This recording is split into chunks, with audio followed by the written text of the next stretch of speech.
नमस्कार, एक नए वीडियो के साथ आप सभी के साथ जुड़ चुके हैं। तो आए जानते हैं दिन भर की छोटी और बड़ी खबरें पूरी तरह पे स्टार्ट हो जाए। पहले एक नजर सुर्खियों पे डाल लेते हैं। तो आपको बताते चले बहुत बड़ी खबर निकल के आ रही है। बिहार में पाकिस्तान मत बनाइए, आप खुद चले जाइए। जानिए नीतीश कुमार पर क्यों भड़की बीजेपी, क्या उठाए सवाल, जानिए इसका पूरी तरह पे स्टार्ट हुआ है। आपको पता चले बहुत बड़ी खबर निकल के आ रही है। मोकामा और गोपालगंज सीटों पर राजद ने किया जीत का दावा, कहा दोनों सीट जीतेगी, भाजपा की हार तय। जानिए इसका पूरी तरह पे स्टार्ट हुआ है। आपको बताते चले बहुत बड़ी खबर निकल के आ रही है। प्रशांत किशोर ने लालू यादव की पार्टी आरजेडी के एमवाई समीकरण पर साधा निशाना कह दी है, बड़ी बात है। वहीं आपको पता चले एक और बड़ी खबर निकल के आ रही है। मोकामा और गोपालगंज उपचुनाव में बीजेपी कम नहीं रही, बीजेपी ने भी किया जीत का दावा, कहा प्रशासनिक अराजकता के खिलाफ वोटिंग हुई है। वहीं आपको पता चले एक बड़ी खबर निकल के आ रही है। 15 दिनों के लिए जेल से बाहर निकलेंगे बाहुबली आनंद मोहन, एमएलए बेटे ने कहा खुशी के आंसू थम नहीं रहे। तो जानिए पूरी खबर पे विस्तार से। चैनल पर नए हैं और चैनल को अभी तक सब्सक्राइब नहीं किया तो चैनल को सब्सक्राइब कर लीजिएगा, और वीडियो को अभी तक लाइक नहीं तो वीडियो को लाइक करके वीडियो को पूरा देखिएगा। तो आए जानते हैं आज दिन भर की छोटी और बड़ी खबरें। आपको पता चले बहुत बड़ी खबर निकल के आ रही है। मोकामा और गोपालगंज सीटों पर राजद ने किया जीत का दावा, कहा दोनों सीट जीतेगी राजद और भाजपा की हार तय। राजद ने मोकामा और गोपालगंज विधानसभा उपचुनाव में जीत का दावा किया। पार्टी प्रवक्ता चितरंजन गगन ने कहा कि चुनाव में भाजपा कहीं नहीं टिकी, दोनों क्षेत्रों में मतदाताओं में महागठबंधन उम्मीदवार के समर्थन में जबरदस्त उत्साह का माहौल देखा गया, जबकि भाजपा समर्थकों में मायूसी छाई हुई थी। आज के मतदान में सबसे बड़ी विशेषता यह रही कि महागठबंधन उम्मीदवार को सभी वर्गों और समुदायों का समर्थन मिला है। भाजपा को तो अभी अपनी हार का एहसास 2 दिन पहले ही हो गया था, जिसका असर उनके नेताओं के बयान में दिखाई पड़ रहा था। प्रवक्ता एजाज अहमद ने कहा दावा किया कि मोकामा एवं गोपालगंज विधानसभा उपचुनाव में महागठबंधन उम्मीदवार भारी बहुमत से विजय प्राप्त करेंगे। चुनाव के दौरान भाजपा की पोल खुल गई, यह सामने आ गया कि भाजपा के पास ना कोई नेतृत्व करता है और ना ही जन समर्थन है। सिर्फ फर्जी आंकड़ों के सहारे भाजपा जामलाबाजी करके लोगों को गुमराह करती रहती है। बिहार के पूर्व उप मुख्यमंत्री एवं लोक खेल समिति के सभापति तारकिशोर प्रसाद ने कहा कि मोकामा और गोपालगंज विधानसभा उपचुनाव में भारतीय जनता पार्टी के उम्मीदवार की जीत सुनिश्चित है। तो आप लोग किसके समर्थक है और कौन सी पार्टी बिहार गोपालगंज में अपना उपचुनाव में अपना नेता चुन रही है, अभी हमें कमेंट में जरूर बताएगा। तो अब तक सबसे बड़ी खबर निकल के आई सामने। बहुत बड़ी खबर निकल के आ रही है। आपको पता चले नीतीश कुमार पर क्यों भड़की बीजेपी, बिहार में पाकिस्तान मत बनाइए, आप खुद चले जाइए। जानिए नीतीश कुमार पर क्यों भड़क उठी बीजेपी। बिहार में उर्दू अनुवादों को नियुक्ति पत्र बांटने के मामले पर सियासी तेज हो गई है। बिहार के मुख्यमंत्री नीतीश कुमार ने गुरुवार को राज्य में उर्दू अनुवादों को नियुक्ति पत्र बांटा, जिसमें भारतीय जनता पार्टी भड़क उठी है। भाजपा ने आरोप लगाया कि राजद की गोद में बैठकर नीतीश कुमार धार्मिक तुष्टीकरण की राजनीति कर रहे हैं। भाजपा नेता निखिल आनंद ने कहा कि नीतीश कुमार को बिहार में पाकिस्तान नहीं बनाना चाहिए, बल्कि उन्हें खुद पाकिस्तान चले जाना चाहिए।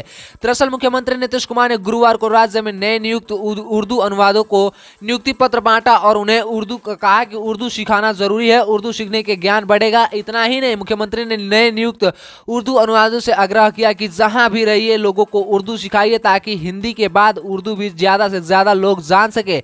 सभी लोग अपना काम करते हुए एक खास समुदाय के लिए सरकार द्वारा किए गए कार्यों को लोगों तक पहुंचाए। इसके बाद से भाजपा ने पलटवार किया और प्रवक्ता निखिल आनंद ने कहा कि आरजेडी के गोद में बैठकर नीतीश कुमार धार्मिक तुष्टीकरण की राजनीति कर रहे हैं। तो अब तक सबसे बड़ी खबर निकल के आई सामने।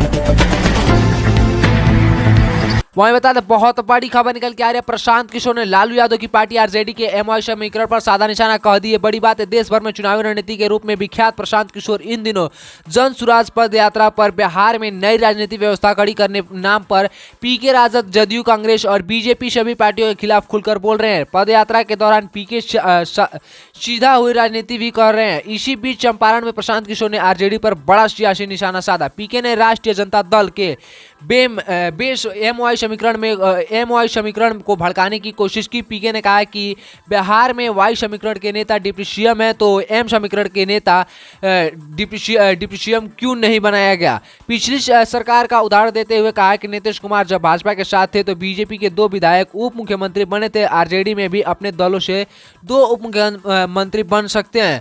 मुस्लिम समाज के एक इलाके में लोगों को संबोधित करते हुए पीके ने कहा कि आपको एक दल ने बंधुत्व मजदूर बना लिया है, आपको केवल वोट बैंक समझता है। तो आप लोगों को क्या लगता है हमें कमेंट में जरूर बताइएगा। तो सबसे बड़ी खबर निकल के आई सामने। बहुत बड़ी खबर निकल के आ रही है। आपको बताते चले मोकामा और गोपालगंज उपचुनाव में बीजेपी ने किया जीत का दावा, कहा प्रशासनिक अराजकता के खिलाफ वोटिंग हुई। बिहार की मोकामा और गोपालगंज विधानसभा सीटों पर हुए उपचुनाव में बीजेपी ने अपनी जीत का दावा किया। विधानसभा में नेता प्रतिपक्ष विजय सिन्हा ने कहा कि राज्य में प्रशासनिक अराजकता और भ्रष्टाचार व्यापक है। लोगों ने दोनों जगहों पर लोगों ने खूब इसके खिलाफ वोटिंग की है। मतदाताओं ने जेडीयू और आरजेडी का गठबंधन अस्वीकार कर दिया। विजय सिन्हा ने आरोप लगाया कि नीतीश सरकार में एक डिप्टी सीएम के पास 5 विभाग, यह दर्शाता है कि इन्हें विभागीय कार्य कुशलता से कोई मतलब नहीं है। जहां 2 राजा होते हैं वहां प्रजा हमेशा दुखी रहती है। अपराधी और भ्रष्टाचार को संरक्षण मिलता है और वे सुरक्षित एवं सुखी रहते हैं।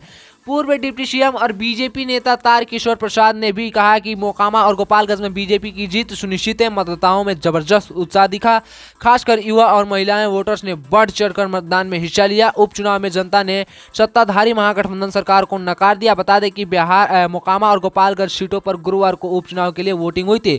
वोटों की गिनती 6 नवंबर को होगी। तो इससे पहले अभी तक कोई भी खास नहीं कहा जा सकता कि बिहार गोपालगंज में और मोकामा में किसकी सरकार बनेगी। तो आप लोग हमें कमेंट में जरूर बताइएगा आप लोग किसके सपोर्टर हैं, आप लोग किसकी सरकार बनते हुए देखना चाहते हैं। तो अब तक सबसे बड़ी खबर निकल के आई सामने। वहीं बता बहुत बड़ी खबर निकल के आ रही है। 15 दिनों के लिए जेल से बाहर निकले बाहुबली आनंद मोहन। एमएलए के बेटे ने खुशी के आंसू थम नहीं रहे। बिहार के चर्चित और पूर्व बाहुबली आनंद मोहन 15 दिनों के पैरोल पर जेल से बाहर आ गए। आनंद मोहन सरसा जेल में डीएम श्री कृष्ण हत्याकांड में उम्र कैद की सजा काट रहे हैं। अपने परिवार में एक शादी समारोह के लिए उन्हें 15 दिनों पैरोल दिया गया। आनंद मोहन के बाहर निकलने से उनके परिवार और समर्थकों में खुशी का लहर है। आपको पता चले उनके बेटे ने विधायक बेटे चेतन आनंद ने जानकारी दी। दोपहर लगभग 12 बजे आनंद मोहन सरसा जेल से बाहर आएंगे। तो जी हाँ दोस्तों, तो अब तक की सबसे बड़ी खबर निकल के आई सामने। उनके स्वागत में चेतन भी आए हुए हैं और तमाम जनता भी उनके स्वागत के लिए जेल के बाहर आई हुई है। तो जी हाँ दोस्तों, तो अगर आप भी उनके सपोर्टर तो वीडियो को लाइक कर दीजिएगा। तो अब तक सबसे बड़ी खबर निकल के आई सामने। तो आज को इतना है। और वीडियो अच्छी लगे तो वीडियो को लाइक करें, चैनल को सब्सक्राइब करें, बने तमाम ऐसे महत्वपूर्ण खबर जानने के लिए। और वीडियो को खूब ज्यादा से ज्यादा शेयर करें और ऐसे ही बने रहिए। तो आज को इतना ही और प्यार से बोले जय हिंद जय भारत।